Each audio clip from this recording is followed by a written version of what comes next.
Eliminate अवर past कर्म।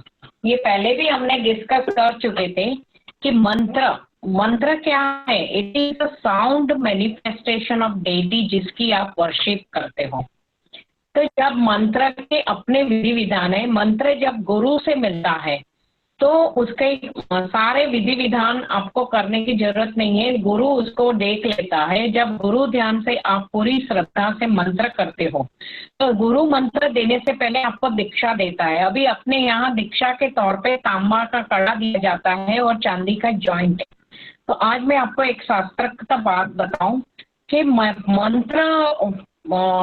मंत्र शक्ति को प्रिजर्व करने के लिए पहले के जमाने में तांबा और चांदी के पत्थर का उपयोग किया जाता था, क्योंकि साइंटिफिकली प्रूव हुआ है कि तांबा और चांदी एक गुड बीज वहां के और मंत्र शक्ति दोनों में स्टोर होती है, बहुत ही ज्यादा स्टोर होती है। इसलिए पहले के जमाने में ध्यान हो तो जब कोई बच्चा अस्वस्थ होता था, कुछ होता था, तो हमारी दादी तांबे के लोटे में पानी भर के उसकी नजर उतारती थी, फिर पानी पिलाती थी।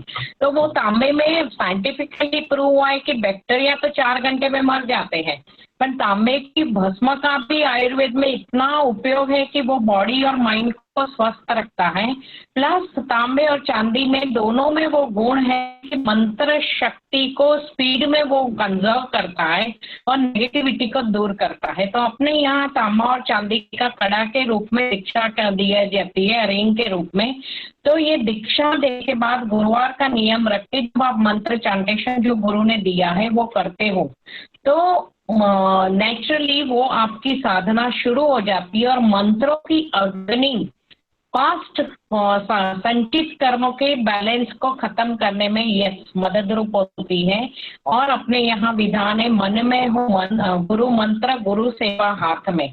मतलब मंत्र करते करते, मानसिक मंत्र का जाप करते करते जब हम सेवा करते हैं गुरु आज्ञा से, तो डेफिनेटली हमारे संचित कर्म, जो नवीन का भी प्रश्न है, हमारी past impressions which is carried from birth after to your ultimate form, that is pure soul, free from all birth and sunset's time, and it depends how intensified your sadhana and आपका ध्यान गुरु के साथ कितना attuned है। उसके लिए गुरु आपको बहुत सारी गुरु लीला से भी गुजारा है। ऐसी up and down, mental up and down आपके साथ होता है कि आपको पूरी श्रद्धा और विश्वास से जो हो रहा है मेरे गुरु मेरे लिए अच्छा ही कर रहे, ये भाव जब अपने अंदर इतना स्ट्रांग आ जाता है कि कितनी भी एडवर्स सिचुएशन क्रिएट क्यों ना हो जाए, आपकी और गुरु की लिंक तक कभी टूटती नहीं है। और गुरु आपको इस पिक पे भी पहुंचा देता है कि आपकी श्रद्धा भी हिल जाए, और उस पॉइंट पे वो आपको पहुंचा देता है कि तेरे को इस मार्ग पे आगे जाना है कि छोड़ देना है।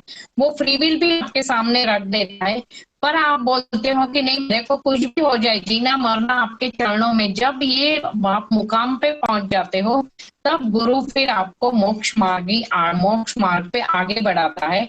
और वो आपको मोक्ष मार्ग में आगे बढ़ने के लिए नेचुरली संचित कर्मों का जलना बहुत जरूरी है, जो सेल्फलेस सेवा से और मंत्र की अग्नि से वो जलता है।